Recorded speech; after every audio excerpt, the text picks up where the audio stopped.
नमस्कार मित्रांनो, K R maths आणि जी मध्ये तुमचं स्वागत आहे. मित्रांनो, आज आपण सरळ सेवा भरती किंवा पोलीस भरतीसाठी अतिशय महत्त्वाचे असणारे प्रश्न किंवा टॉपिक आज आपण अभ्यासणार आहोत. मित्रांनो, हा सर्व स्पर्धा परीक्षेमध्ये या प्रकाराचे प्रश्न येत असतात. त्या प्रकाराचं नाव आहे सरळ व्याज आणि चक्रवाढ व्याज. मित्रांनो, याचे प्रश्न आपण 30 सेकंद त्याच्याही आतमध्ये कसे सॉल्व्ह करायचे आपण पाहूया. मित्रांनो, चला पाहूया. मित्रांनो, जर समजा 2 वर्ष असतील, आणि समजा 2% आहे, 2 वर्ष आहे आणि 2% आहे, तर सरळ व्याज किती येते रे? सरळ व्याज किती येते? या अंकाला गुणून टाकायचे. 2 4%. किती येते? 4%. आणि तेच चक्रवाढ व्याज किती येते? तेच चक्रवाढ व्याज येते 2 ची दुप्पट. किती रे? 2 ची दुप्पट 4. ठीक आहे, इथं पॉईंट द्या. त्यानंतर 2 चा वर्ग किती रे? 2 चा वर्ग किती आहे? 0.4. एवढे टक्के काढायचे. ठीक आहे, पुढचं भाग 3%चा भाग. सरळ व्याज जर म्हटलं तर 3 दुनी 6, 6%. 3 दुनी 6%. आणि चक्रवाढ व्याज म्हटलं तर किती काढायचं रे? 3 दुनी 6.0. 3 चा वर्ग किती मित्रांनो? 3 चा वर्ग 9. एवढे पर्सेंट काढायचे. चल 4% पाहू आपण. 4% दिलेले आहेत. सरळ व्याज विचारलं. 4 गुणिला 2, 4 गुणिला 2, 4 गुणिला 2 करायचं, कारण की 2 वर्ष आहे म्हणून 4 गुणिला 2, 4 दुनी किती रे? 8%. किती? 8%. चल मग आता चक्रवाढ व्याज किती? चक्रवाढ व्याज सेम तसंच. 4 ची दुप्पट किती रे? 4 ची दुप्पट 8. आणि इथं पॉईंट. आणि 4 चा वर्ग, 4 चा वर्ग किती आहे रे? 4 चा वर्ग आहे 16. एवढे टक्के काढावे लागतात. चल पुढे पाहूया आपण. 5%. 5% मित्रांनो दर. सरळ व्याज विचारत आहे. 5% दर आहे, 2 वर्ष आहे. 5% दर आहे आणि 2 वर्ष आहे. मग काय करायचं? 5 दुनी 10%. म्हणजे किती काढायचे? 5 दुनी 10% काढायचे. त्या संख्येचे किती? 5 दुनी 10% काढायचे. चल चक्रवाढ व्याज किती काढायचं? 5 ची दुप्पट किती रे? 5 ची दुप्पट 10. 5 ची दुप्पट किती? 10. आणि इथं एक पॉईंट देऊन द्यायचा. त्यानंतर 5 चा वर्ग किती रे? 5 चा वर्ग आहे 25. 5 चा वर्ग 25. चल पुढे पाहूया. 6% दर दिलेला आहे. 6% दर दिलेला आहे. किती दिलेला आहे? 6% दर दिलेला आहे. 2 वर्ष आहे. साइन दोन्ही किती रे? 12%. सरळ व्याज किती होणार आहे? 12% होणार आहे. आणि चक्रवाढ व्याज किती होणार आहे? 6 ची दुप्पट किती रे? 6 ची दुप्पट 12. पॉईंट घ्यायचा. 6 चा वर्ग किती रे? 36. तसंच पहा 7 7% आहे. 7% आहे. 7% आहे. मग सरळ व्याज किती येते? 7 गुणिला 2, 7 गुणिला 2 म्हणजे किती होते रे? 14%. किती होते? 14%. आणि चक्रवाढ व्याज किती येणार? 7 ची दुप्पट किती रे? 7 ची दुप्पट 14.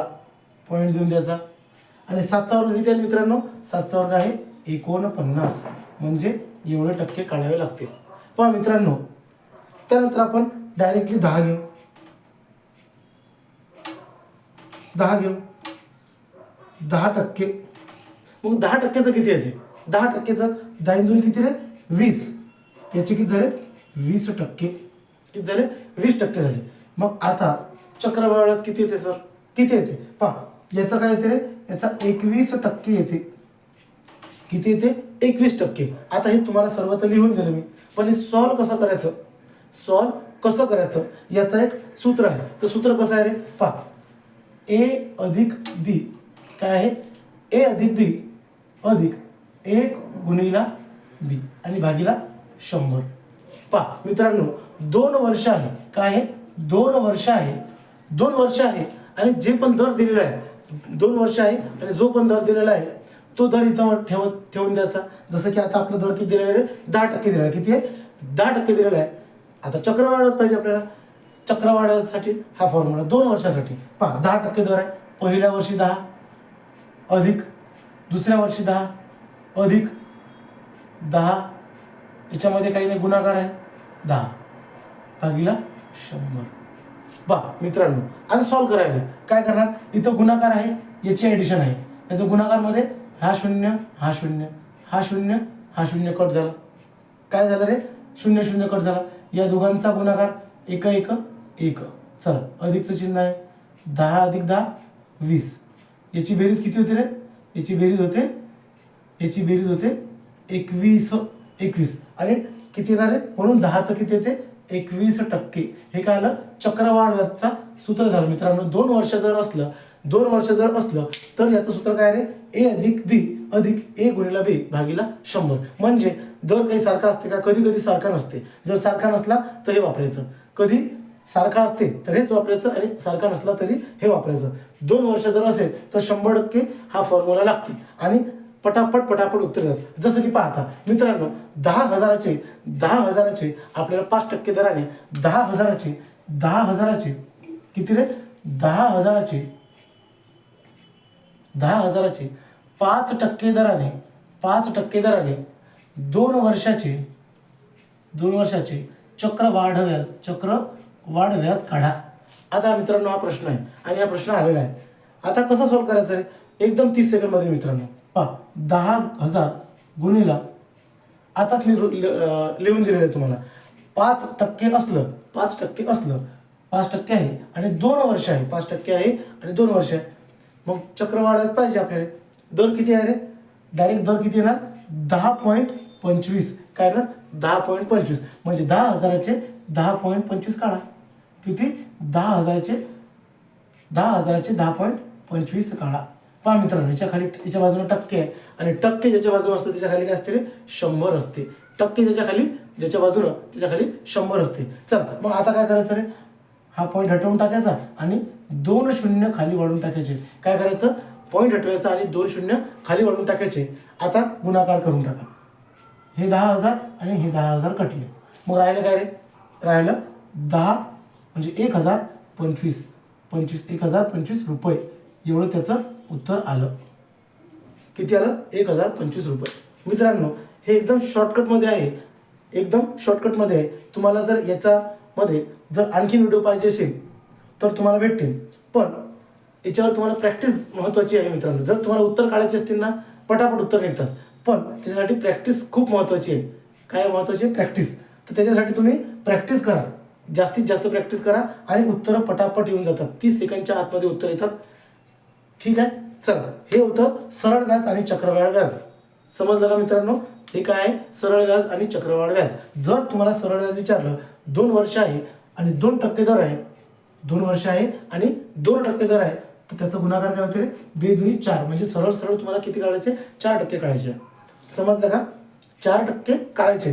पण चक्रवाढ व्याज आहे, 2 वर्ष आहे, चक्रवाढ व्याज आहे आणि 2 वर्ष आहे, तर काय करायचं, 2ची दुप्पट किती, 2ची दुप्पट किती रे, 4. 2ची दुप्पट 4, 2ची दुप्पट 4. त्यानंतर पॉईंट दिला आणि 0 ठेवला, 2चा वर्ग किती रे, 2चा वर्ग किती आहे, 2चा वर्ग पण 4 आहे, म्हणून तेवढे पर्सेंट येणार. किती येणार आहे, 4.04%. चक्रवाढ 2% दर असला, 2 वर्ष असलं तर काय ते 4.04%. चला पुढे पाहूया, 3%चं पाहूया. 3%चं काय, 3चं दुप्पट किती आहे, 3ची दुप्पट किती आहे, 6 आहे. 3ची दुप्पट किती, 6. पॉईंट देऊन दिला. ठीक आहे, 3चा वर्ग किती रे, 3चा वर्ग आहे 9, म्हणजे 6.9%. किती काढा लागणार आहे, 6.9%. जर तुम्हाला चक्रवाढ म्हटलं आणि असे जर टक्के आले आणि 2 वर्ष आलं तर हे डायरेक्ट अंक टाकून द्यायचा आणि त्या प्रश्नाला गुणाकार करून घ्यायचा. जसं की पाहता 4% दिलेलं आहे, 4ची दुप्पट किती आहे, 4ची दुप्पट 8. ठीक आहे, 4ची दुप्पट किती, 8 आणि 4चा वर्ग किती रे, 4चा वर्ग आहे 16. 4चा वर्ग किती रे, 16. पहा 4ची दुप्पट 8 आणि 4चा वर्ग किती रे, 16. लक्षात दिलं. चल 5चं समजून घ्या. 5ची दुप्पट किती, चक्रवाढ विचारलं, 5ची दुप्पट किती रे, 5ची दुप्पट 10. ठीक आहे, 5ची दुप्पट 10 आणि 5चा वर्ग किती रे, 5चा वर्ग 25. म्हणजे काय येते, 10.25%. किती येते, 10.25%. त्याच प्रकारे 6चं पाहूया. 6ची दुप्पट किती रे, 6ची दुप्पट 12. काय ते, 6ची दुप्पट 12. मग 6चा वर्ग किती रे, 36. म्हणजे जर चक्रवाढ व्याज आहे आणि 2 वर्ष आहे, दर जर 6% आहे, तर तुम्ही डायरेक्टली 12.36 त्या संख्येला गुणायचं आणि उत्तर काढून घ्यायचं. काय करायचं, 12.36 गुणून टाकायचं आणि हातोहात म्हणजे 30 सेकंडमध्ये, काही सेकंद लागतात, ताबडतोब उत्तर मिळून जाणार. चल पुढचा प्रश्न, पुढचा अंक पाहून घे. 10% दर आहे, 7 समजलं असणार. 10% पाहूया. 10% मी तर तुम्हाला इथं फॉर्म्युला सांगितला आहे. 10%चा जर समजा अंक असला तर डायरेक्टली तिथं 21% काढून घ्यायचे. काय करायचे? डायरेक्टली 21% काढून घ्यायचे. चला मित्रांनो, हा प्रकार अतिशय महत्त्वाचा आहे आणि प्रत्येक पेपरमध्ये येत असते, प्रत्येक पेपरमध्ये असते. आणि तुम्हाला याचा वापर जर करता आला तर पटापट उत्तर येतात. काय होते? पटापट उत्तर येतात. आणि तुम्ही 2 सेकंद किंवा 5 सेकंद जरी वाचवले तर तुम्हाला दुसरा एक्स्ट्रा प्रश्न सॉल्व्ह करू शकता. त्याकरिता मित्रांनो हे शॉर्ट ट्रिक होत्या आणि याचा वापर करता आला पाहिजे. त्यासाठी तुम्हाला रिव्हिजन जास्त महत्त्वाची आहे. काय? रिव्हिजन सर्वात महत्त्वाची आहे. चला मित्रांनो, आज आपण सरळ व्याज आणि चक्रवाढ व्याज समजावून घेतले आहे. सरळ व्याज आणि चक्रवाढ व्याज समजावून घेतले आहे. तुम्हाला जर हा व्हिडिओ खरंच आवडला असेल तर या व्हिडिओला जास्तीत जास्त व्हायरल करा. जास्तीत जास्त काय करा? शेअर करा आणि सबस्क्राईब करायला सांगा. ठीक आहे? धन्यवाद.